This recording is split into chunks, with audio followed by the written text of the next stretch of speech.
Welcome back. Law enforcement agencies across the U.S. have issued warnings to iPhone and Apple Watch users after Apple released a software update earlier this month. The concern, as they put it, other iPhone users now being able to automatically receive personal information from your phone when just in close proximity. We have with us tonight the founder and CEO of Protect Young Eyes, an expert on creating safe digital spaces, especially for children, Chris McKenna. Chris, thank you so much for joining us. You're welcome. Pleasure to be here. Yeah, we're talking about this name drop feature. Right. And when you look at social media posts online, people are sounding the alarm over this, almost in fear of our information being shared without our permission. Is that the case here?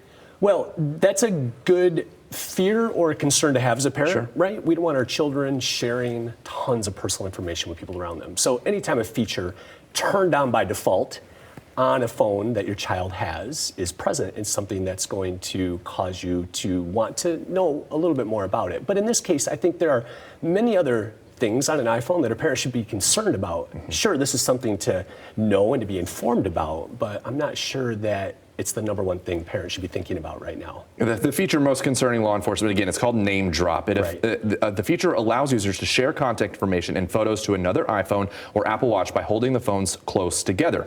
Apple says Name Drop can be canceled by moving the devices away from each other or by locking the phone or watch before Name Drop is complete. We both have iPhones here. I don't have your personal information in my phone. And it's interesting to watch how this works because it's not doing it yet. It's not doing it yet.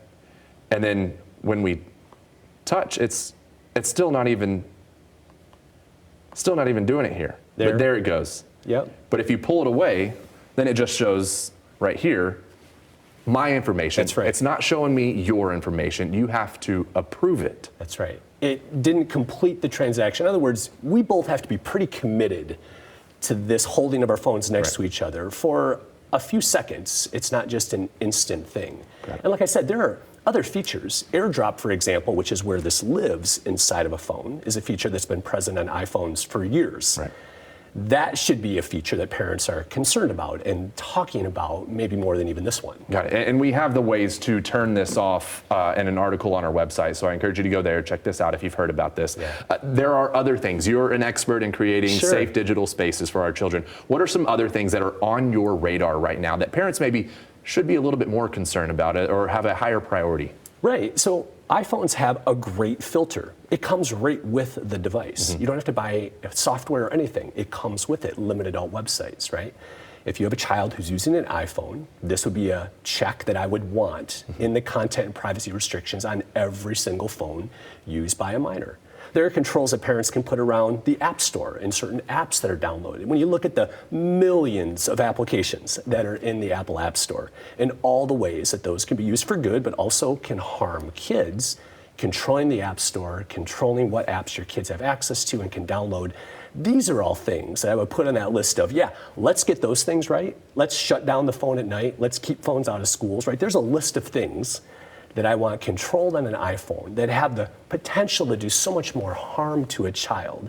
This is important. Let's get it right. But let's not forget about the other more important things. Right. Where can people go to find out more information about what you're doing with Protect Young Eyes? Just visit us on our website, protectyoungeyes.com. We'll be happy to help. And you've spoken in front of Congress about certain issues. Are you speaking in front of them about Name Drop on your iPhone?